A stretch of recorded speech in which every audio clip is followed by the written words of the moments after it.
Rahmatullahi wa barakatuh. A very warm welcome to ANNOOR with me, Halima binti Omar. A week ago, we started a discussion on the do's and don'ts when it comes to meeting that special someone.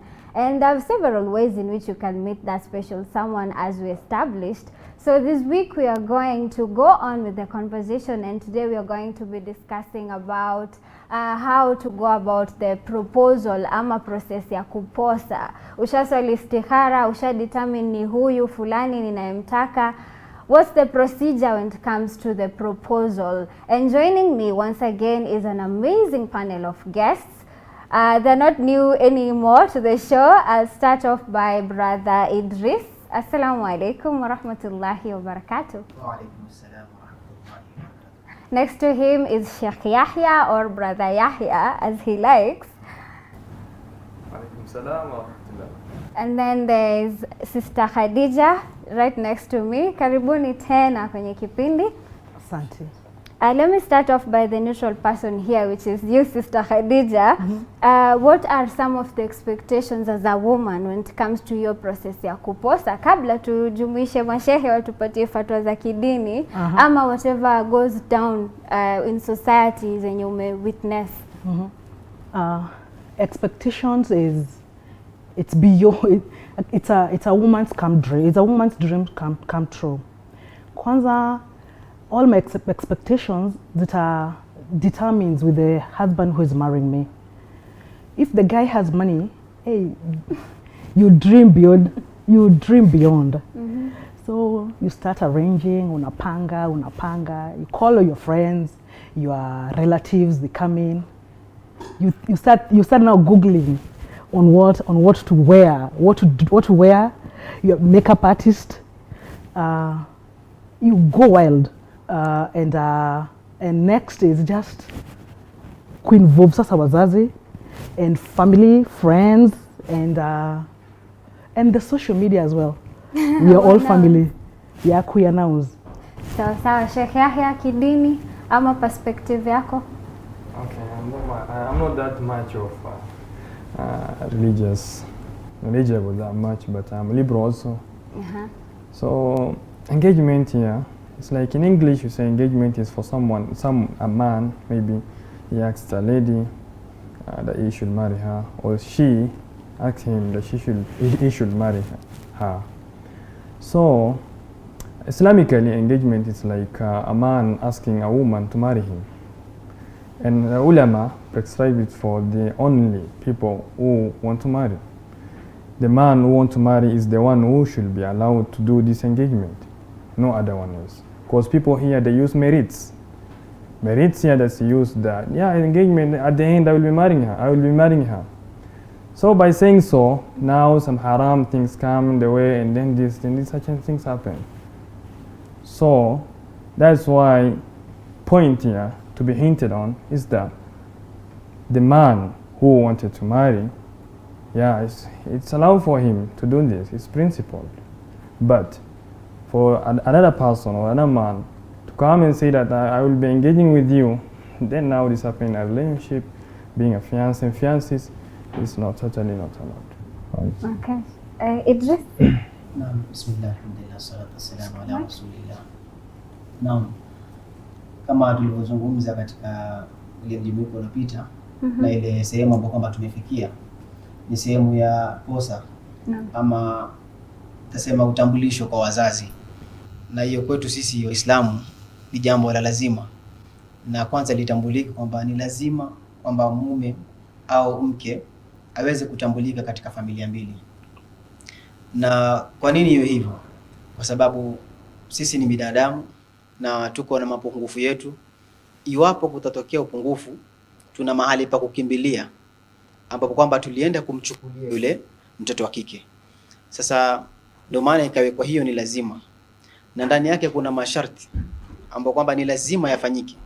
Na lau kwamba yatakosekana ama yatapungukiwa, basi itakuwa kuna udhaifu fulani katika posa hiyo.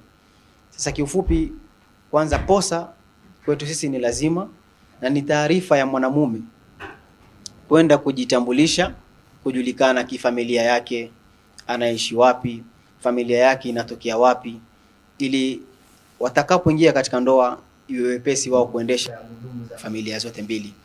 Kwa hapo naona kwanza nimeeleza tu kuhusu posa ni nini, na tutaendelea zaidi. Naona tuingilie the do's and don'ts when it comes to hiyo process ya posa. Kama dada hapa alivyosema, she has expectations already. Anataka if someone anajiweza, a lavish wedding, and it's a dream come true for most of the women in society. So ni yepi baadhi ya the rules when it comes to the deen ambazo zimewekwa when it comes to hiyo process ya kuposa? Masharti lazima yawepo na yapo tayari. Naam. Kwa hiyo katika hayo mazungumzo upande wa mke watajieleza na dini yetu ikaweka mipaka.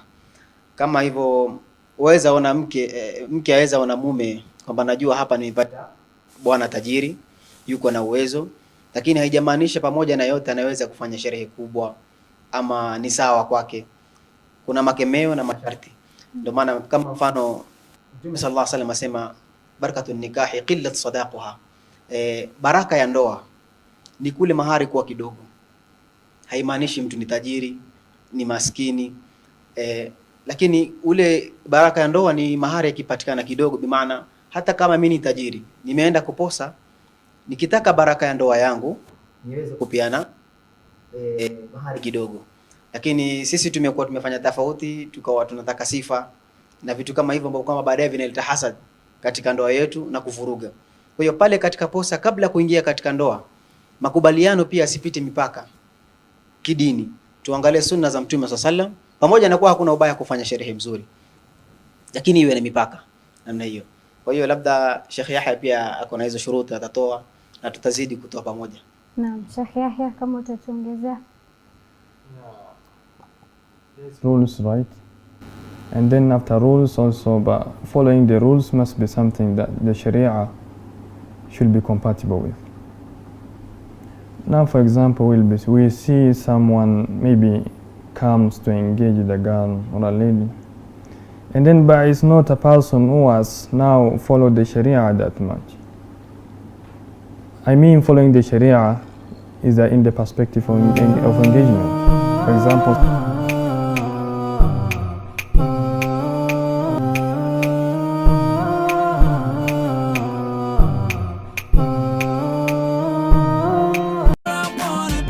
tajiri, yuko na uwezo, lakini haijamaanisha pamoja na yote anaweza kufanya sherehe kubwa ama ni sawa kwake. Kuna makemeo na masharti. Ndio maana kama mfano Mtume sallallahu alaihi wasallam asema barakatun nikahi qillat sadaquha. Baraka ya ndoa ni kule mahari kuwa kidogo. Haimaanishi mtu ni tajiri, ni maskini. Lakini ule baraka ya ndoa ni mahari ikipatikana kidogo, bi maana hata kama mimi ni tajiri, nimeenda kuposa, nikitaka baraka ya ndoa yangu niweze kupiana mahari kidogo. Lakini sisi tumekuwa tumefanya tofauti, tukawa tunataka sifa na vitu kama hivyo ambavyo kama baadaye vinaleta hasad katika ndoa yetu na kuvuruga. Kwa hiyo pale katika posa, kabla kuingia katika ndoa, makubaliano pia asipite mipaka kidini. Tuangalie sunna za Mtume SAW, pamoja na kuwa hakuna ubaya kufanya sherehe mzuri, lakini iwe na mipaka namna hiyo. Kwa hiyo labda Sheikh Yahya pia ako na hizo shuruti atatoa na tutazidi kutoa pamoja. Naam, Sheikh Yahya, kama utatuongezea. Rules, right? And then after rules also, but following the rules must be something that the Sharia should be compatible with.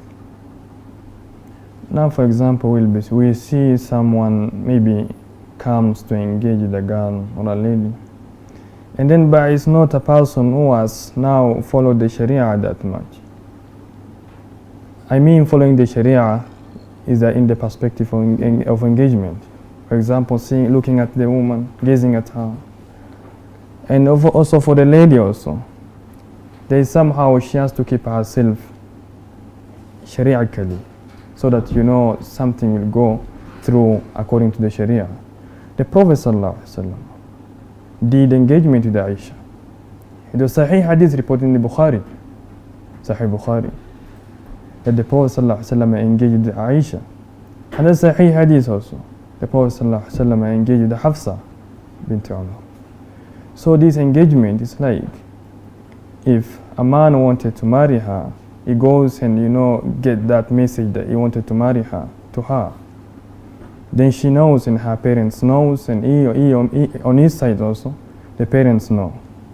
So following the rules on this, the engagement, and now my people, the man's people, or my family, goes to the lady's house, and then, you know, must follow the Sharia at that place. Following the Sharia means what the Prophet ﷺ has done and has said, and also what the pious predecessors that followed the Prophet ﷺ, the likes of Sahabas and the Salafis have followed. If it's that way, right, it's okay. So, inshallah, but we'll be continuing to discuss the few minutes that we are having here, inshallah. Inshallah. So you've mentioned the engagement of the Holy Prophet, peace be upon him, to Aisha radiallahu anha, which he did when she was a bit younger, and then he got to marry her later on. Right. Somebody sent me a question and they asked, how long between ile posa and how long can someone stay? For example, mtu anaweza kaa mwaka mmoja. Is there an expiry date when it comes to the posa? All right, that's okay. This is a difference of opinion between the ulamas, but the consensus of the ulama, most part of the ulama's thought that they've said is that for the engagement to get nullified is that this time, the period of waiting between the engagement and the marriage contract, engaging in something else and marriage contract is something else. So this period shouldn't be, because these people, they engage each other due to the hormonal influence in them. We have got love, but this hormonal love, it's not that much. True love comes after marriage, yeah, we know that. But this love is this hormonal love. I'm attracted to her and she's attracted to me. Somehow, in this period of the engagement, he put there his engagement at her families and at her also. And then now this period shouldn't be that much longer. But the ulama have differences in between their periods. But the consensus say the period shouldn't be that much long. If it should be long, now, some aspects and something, but the factors, it enters, and the weekends there, the bondship between those hormones that are bringing these two people together. It's like someone come to spice in them. The shaitan is also there. So it shouldn't be that much long period. Yeah. Khadija, is there anything you have to add on that? Actually, back on this point, I'm thinking we should not wait so much time, because that will give room to evilness, to shaitan getting in. Because when you promise me a wedding in 5 years' time from now, so many things can happen within one day. So for 5 years, you can imagine what can happen. Sometimes I might lose interest. And as time passes, ndio it's even sooner, mtu akiambiwa anataka kuoa, you do it very fast as the way we do the burial, so that you don't change your mind. And this one, it closes you don't get, what do you call it? You don't get attached to someone else. So it should be made shorter, very, very short time. So it does not give room to shaitan to get in and change your mind, of course. Sheikh Idris, kuna swali hapa. Ushamposa mtu.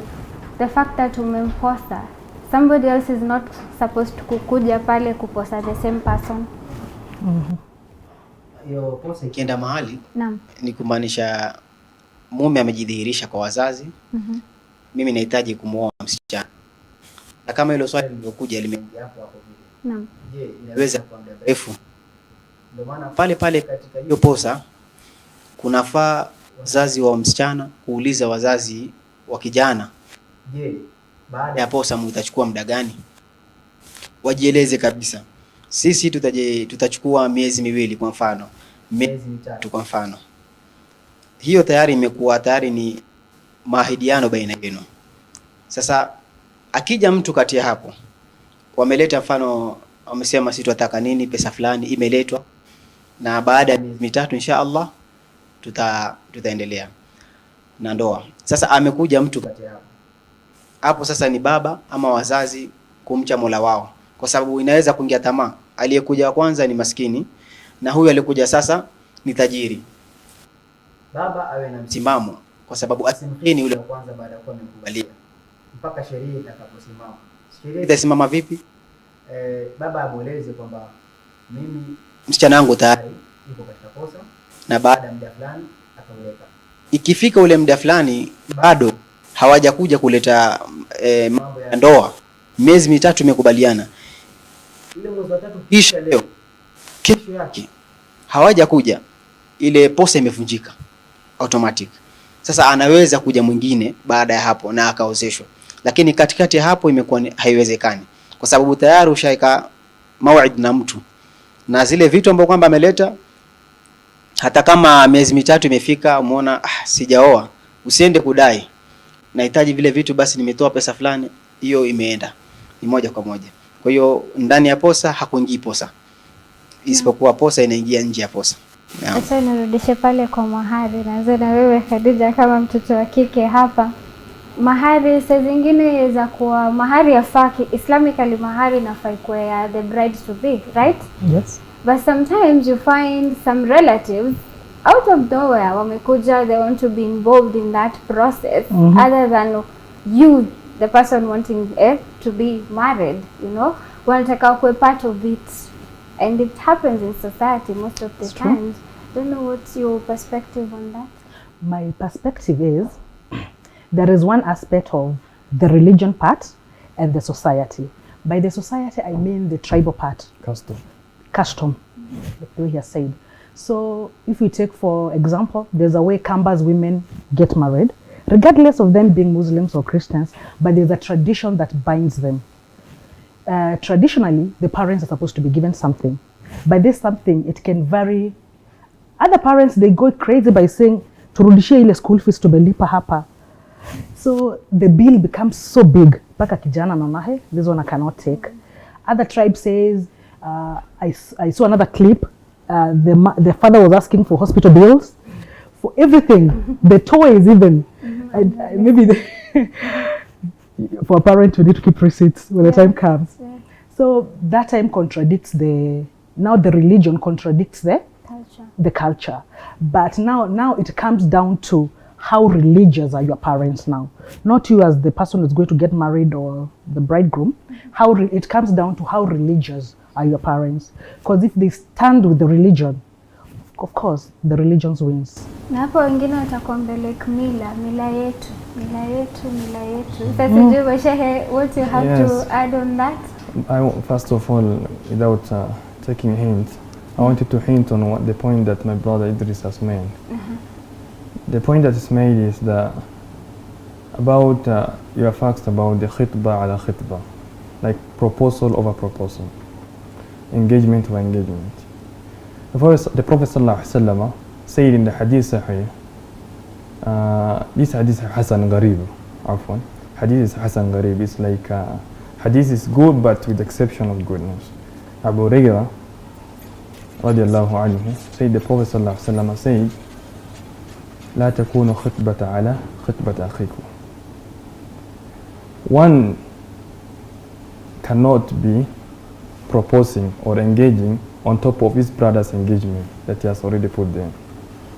But if it happens, maybe some people can do, if it happens, because my brother has hinted to when the time of engagement expires.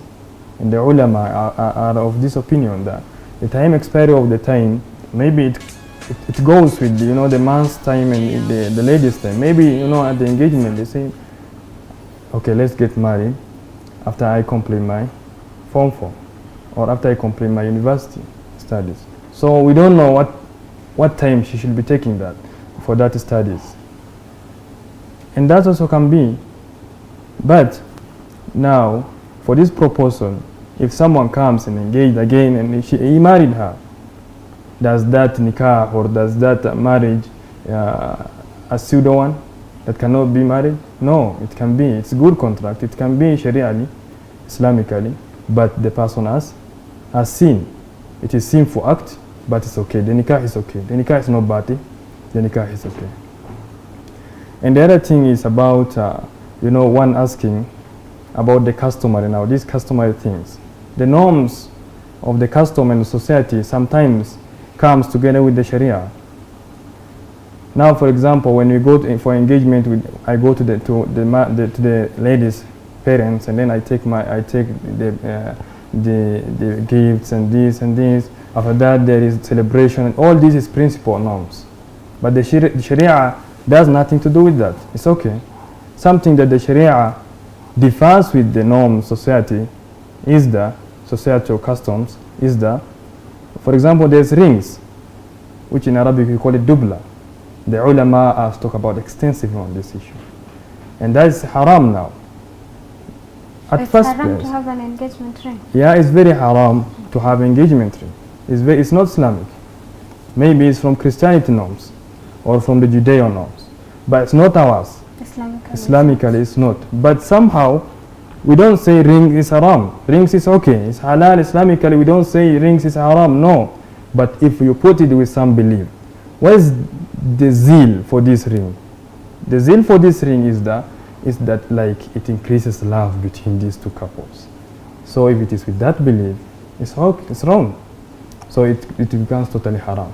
But if the man he say, oh, after marrying her, you can call your wife or your husband with any name that you know, Habi, Hani, or anything. So he comes from Hani today, I brought you this ring. MashaAllah, it's okay. Let's give it for her.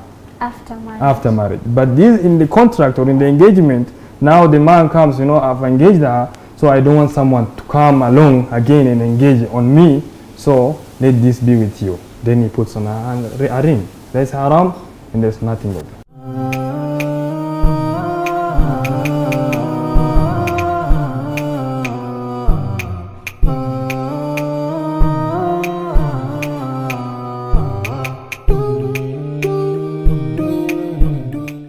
Strictly alitaja Sheikh Yahya about inter-religious kind of relationships. Kulikuwa na ndoa pale, alikuwa ameoleka, akaachwa, talaka ika happen na ule fellow Christian. Sasa like she's a free woman, amekuja ameposwa na kijana Muislamu. How do they go about that? Okay, kijana Muislamu anapotaka kuoa, yeye lazima ataanza upya kidini yake. Kwanza huwezi jua yule mwenzako ile mali ameichuma vipi. Huende kwa zile mahara alimpatia ama ndio vitu ambavyo viko ndani ya nyumba mpaka sasa vilichumwa namna gani. Zinaweza kuwa wewe unaishi nazo ikawa ni mal'una ndani yake. Kwa hiyo kama kijana Muislamu, yeye itabidi aanzie upya, atoe mahari yake yeye ya kidini yake ya Kiislamu, kwa sababu ile dini sio yake na hata husika kukule. Kwa hiyo itabidi aanze upya baina yake yeye na msichana, na zile nyingine itakuwa si wajibu wake wala si jukumu lake. Kitu naweza zidisha aliposema kuhusu ikiwa ni mila kikwetu, kabila yetu, mahari yetu ni kiasi fulani, hili jambo ni vipi? Katika nataka kuambia pombe pia. Kuna alinijibu online akaniambia culture yao inasema pombe lazima itolewe. Sasa there is the din aspect. Sasa dini ndio maana ikaikuwa na sheria na sharti zake. Kama alivyosema, ikiwa mnasema sisi mila yetu ni uweke 500 kwa mfano, na kijana uwezo wake ni 50,000, tayari umemtaklifisha katika dini na si sawa. Ndio maana pale mwanzo nikasema kwanza umekosesha ndoa baraka. Baraka ya ndoa ni mahari iwe ndogo. Hiyo la kwanza. Pili, hatari itapatikana hapo ndani ni kwamba kwanza dini haiangalii mila. Dini inafuata sheria. Mila yetu ni hivi, hakuna haizingatiwi mila. Sheria madamu umesema ni hivi, ni hivyo. Sheria yetu nasema pombe ni haram, ni kote. Haimaanishi kwenye posa ni halali. Kwa hiyo madamu kwetu dini yangu ishasema mimi pombe ni haram, mimi sitoweza kuleta. Uwezo wa 500,000 mimi sina. Kwa hiyo mimi sitoweza kuoa. Hatari inayopatikana hapo ndani ni lau yule msichana ataweza kufanya jambo lolote nje baya, dhambi zitarudi kwa wazazi. Kwa sababu alipata fursa ya msichana wake kustirika akaipoteza. Kwa ile tamaa ya pesa kusema hapana, sisi paka tulete pesa kiwango fulani, na yule akatae, kisha msichana wake aende afanye kitu chochote nje, itambuliki kwamba kwa mzazi kuna fungu kubwa la hiyo share ya madhambi, kwa sababu alimzuilia riziki. Na mimi nishaona mmoja ambaye kwamba wanajiita masharifu ambao wana kabila za Mtume. Alienda bwana mmoja ambaye kwamba anafundisha Qur'an, akasema mimi nahitaji kumwoa msichana wenu. Swali liloulizwa akasema, je, kabila yako ni gani?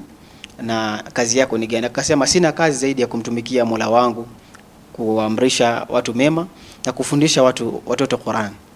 Ikawa ni jambo zito, akasema sisi ni masharifu, hatuwezi, kwa hiyo lazima tuelewe na kabila yetu. Allah subhanahu wa ta'ala akaleta mtihani ndani yake, ikawa hakuna posa ilienda tena tokea miaka 18 mpaka miaka 45. Kwa sababu wakati mwingine huenda ikawa Mola Allah subhanahu wa ta'ala amemwekea msichana fursa moja peke yake katika dunia ya posa ama ya kuoleka, ukawa wewe unajaribu kuzuia, Allah subhanahu wa ta'ala akajalia hakuna tena, fursa umeipoteza. Huyo msichana alikaa mpaka ikawa analia, anasema wallahi wa wazazi wangu mmenidhulumu, wasichana wenzangu wako na watoto 4 5 6, mimi mpaka leo posa sipati. Ikabidi aingie sehemu ambapo kwamba sio, akamfuata mtu akamwambia nioe, kwa sababu nadhulumika mtaani, naambiwa yule si mzima, haposwi. Wengine wanasema wanamdharau, lakini chanzo ukiangalia ni ile kikwazo unaiweka pale mzazi kwa kutaka majukumu, pesa, kabila. Kwa hiyo vikwazo vya kimila mara nyingi vinavuruga sheria yetu na zinaleta zile athari, na hatari ni kwamba madhara yake yanarudi kwa nani? Kwa wazazi. Kwa hiyo katika jambo hili lisiingie mila na liangaliwe kwa undani zaidi. Khadija, let me involve you before I involve the scholars.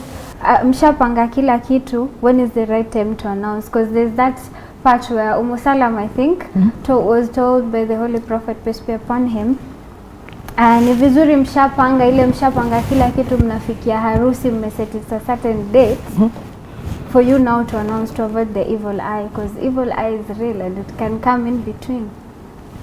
I think you should announce as soon as possible. After kuposta, it should be done as soon as possible. Mshapanga kila kitu. Kesho yake ndoa. You should not wait at all. I don't think you should wait.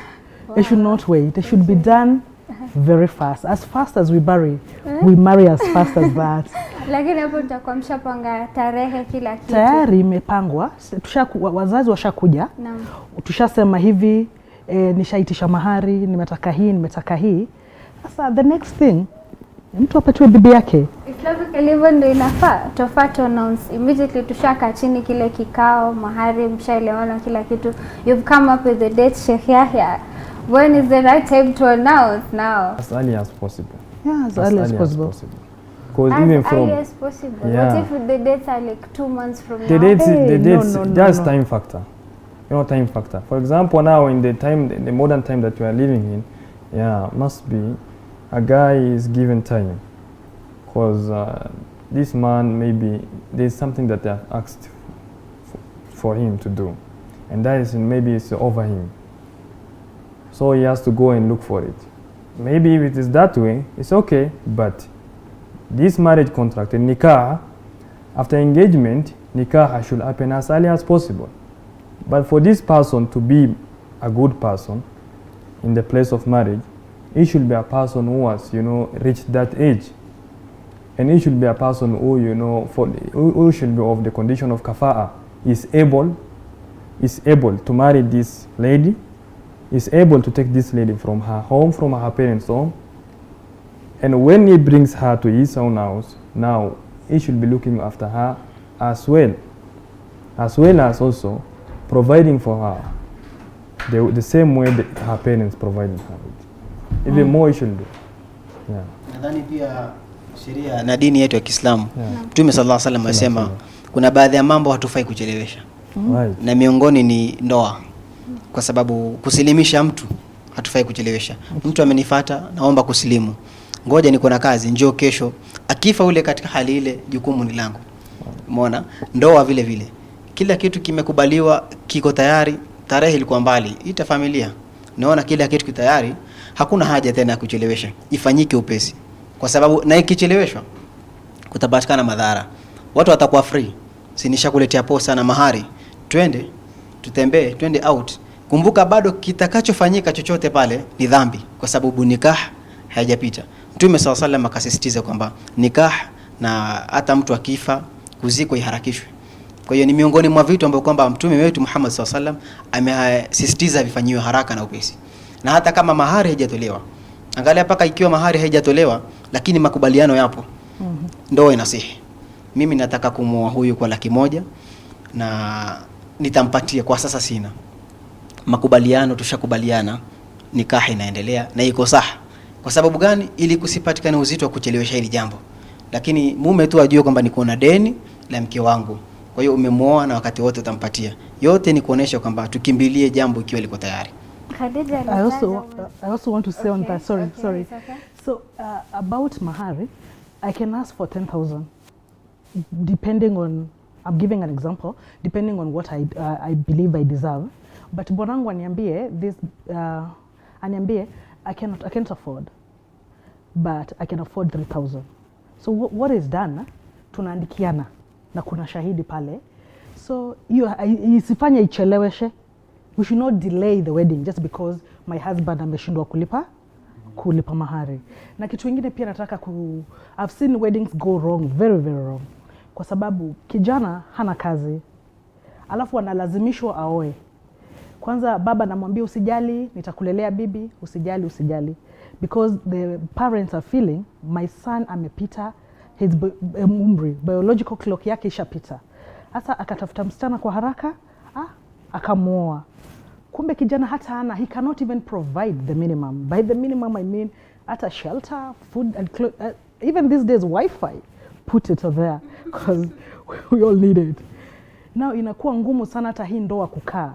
Mkishakaa na bibi mnashindwa, really, why did I even get married? Just because my biological clock was ticking.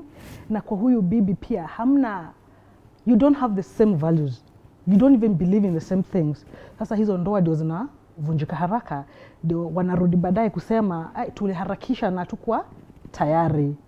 Hiyo the problem actually when it comes to arranged marriages. Kwa sababu some people tend to get married afurahishe mzazi wake. Mzazi wako amesema fulani, you do it because you want to please your parent, but wewe mwenyewe hujaridhia kufanya. So the woman will end up being frustrated in the marriage, which is also, I think it's a sin.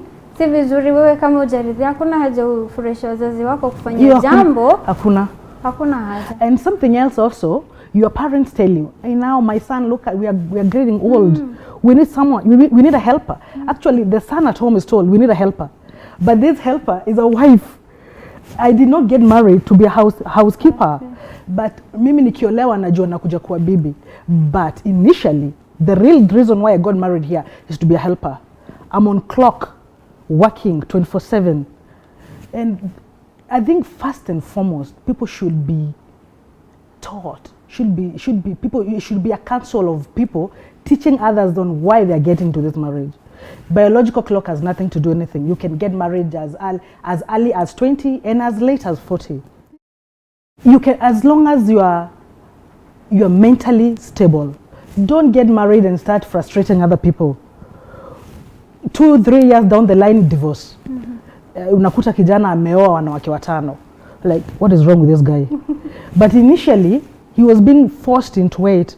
But I think when you take your time and you choose your right partner, that is good marriage. But this idea of being forced, parents should be very, very careful. Sijui hapo maoni yenu mashehe, kama tutatangulia na Sheikh Idris. Is there arranged marriages? Most of them, are they really, we're supposed to first of all get married out of love. Kweli? Pia Mtume kasema, peace be upon him. So what happens in a scenario kama hiyo yenye nimekupatia? Maybe someone is doing it because the parents have said, biological clock is ticking, wacha nifanye juu baba amesema, ameinsist sana, let me just do it to please them. Na hiyo ndio miongoni mwa lengo la kuwekewa hii posa. Kwa sababu ingekuwa hakuna posa, hakungekuwa na mzazi kukaa na mwanawe. Kwa sababu hata jibu alitoki siku hiyo hiyo. Wakati mwingine uweza ambiwa nenda, tutakujibu. Uweza msichana akaona haya kujibu. Lakini mkiondoka mwambie mamake kwa siri, mimi sijaridhia pale. Kwa hiyo ni haki ya msichana kusema kabisa, mimi mama, baba, sijaridhia mwanaume kwa sababu kadhaa. Na lau atalazimishwa, basi ni makosa kwake. Na ana haki msichana kusema, mama, baba, nimemridhia huyu. Lau mama aseme hapana, hana kile kiwango tunataka, hana sifa tunazotaka, ndio maana hata sheria ikamruhusu kwamba anaweza kwenda kwa kadhi akaozeshwa na ndoa iko halali. Kwa sababu gani? Ile ridhaa lazima ipatikane kwa mke, pia lazima apate ridhaa pale. Kwa hiyo malengo miongoni mwa hii mada ya posa imeingia hapo hapo. Lazima ipatikane ridhaa ya mwanamke, msichana. Ile heshima kuzungumza na wazazi ni heshima tunapeana kifamilia. Lakini majibu yote yatatoka kwa msichana mwenyewe, ridhaa yake, bila kulazimishwa. Aseme mimi nimeridhia, naona niko sawa, alhamdulillah, huenda ikawa Allah amenipa neema, kwa hiyo nipo tayari. Kwa hiyo hii posa ina faida nyingi sana. Tuchukulie mfano, siku hizi watu wanatabia kusema tuchukuane. Tunasoma university, unamaliza, mnachukuana, mnaishi na mnazaa ama mnaoana kwa mfano. Hakukuwa na posa wala nini. Inapotokea matatizo, ukitaka kurudi kwa wazazi, ndio pale unaambiwa ulipotaka kumooa ulitufuata. Hakuna. Kwa hiyo iko na ngao pia. Ile posa iko na ngao ya kuzuia ndoa isije kuvunjika kwa upesi. Mmekosa kuelewana, huyu nilimchukua kwao, siku mkota njiani, utarudi kwao moja kwa moja, utazungumza na wazazi wake, ama wazazi wako wakazungumza na wazazi wake. Ana udhaifu siku hizi, amebadilika huyu msichana, jaribuni muongee naye. Lakini ikiwa hakuna posa, mlichukuana mkaoana namna hiyo, ndio pale mkiko sana inakuwa nenda kwenu. Sikujui kwa sababu nimekuona njiani, tumejuana hivyo. Labda hata wazazi wake hujawaona. Kwa hiyo miongoni mwa muhimu wa posa. Jepa, there is a question.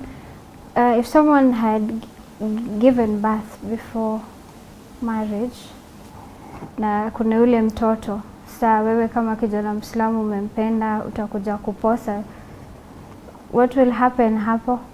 Posa itastand tu kwa vile kawaida kama mwanamwari, ama pia to involve pia mwanamke ambaye alikuwa ameoleka? I don't know what's the factor when it comes to that Islamically. Okay. There's no problem if you send your engagement to her also. You mean that she's given birth? Yeah. It's like she has got husband before. Maybe, or maybe life happened, unajua. And then kateleza, ika happen. At the end she got. Yeah. There's a kid. Yeah, this one now as the hadith, this hadith sahih, the Prophet sallallahu alaihi wasallam narrations, that this one now she's not virgin. For the virgin and that one is not, the non-virgin and the virgin, the engagement and the proposal is not that the same Islamically. They're the same? It's not the same. Okay. It's not the same. There's a difference? Yeah, there's difference between those two people. So for this one, now she's already given birth, whether she's married or she's not married. Now, for this, maybe I can say an engagement to her, but in that way, she can stand for herself. Meaning, in the answer, you know, by saying, I want you, I don't want you. But for the one that is virgin, mostly even she cannot talk. Maybe our sign is silence, the Prophet sallallahu alaihi wasallam said. The Prophet sallallahu alaihi wasallam said, iznuha sumatuha. The way that if she agrees, is like she gets silent. When she's silent now, one knows that she has now agreed for the virgin one. For the non-virgin, the Prophet ﷺ said, she is at the stand or at the place where that she can stand for herself, then the wali. But wali must be needed in the nikah. But here, you know, for the virgin one, maybe wali can come and say, you know, she's silent now, maybe she's saying okay. Yeah, she cannot say by herself. She must use barrier. Right. I want to speak on that. On the today's view. Yeah.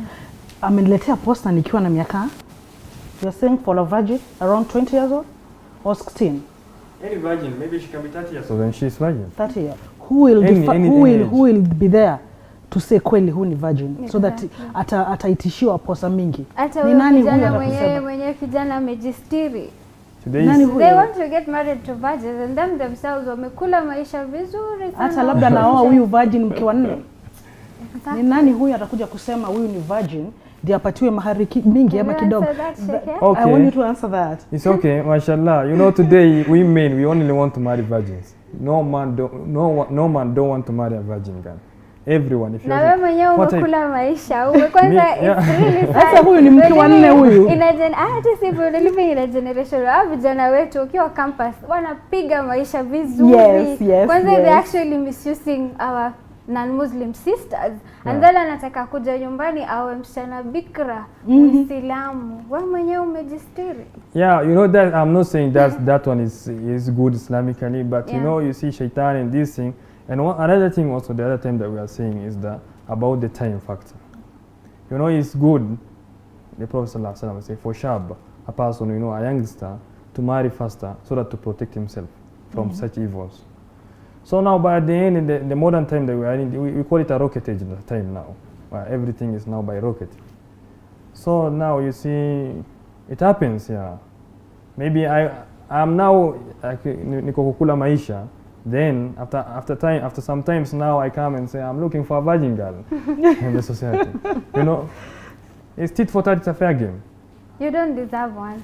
You don't deserve one. Deserve And one. he is beating around the bush with the question. Yeah, you He is don't beating deserve around one. the bush. I don't deserve, right? But maybe I may get. I don't know, I may get that one. But I Tukimalizia, don't deserve, but it's haram. kuna swali hapa nataka Sheikh Idris ujibu. Tukimalizia hatuna muda.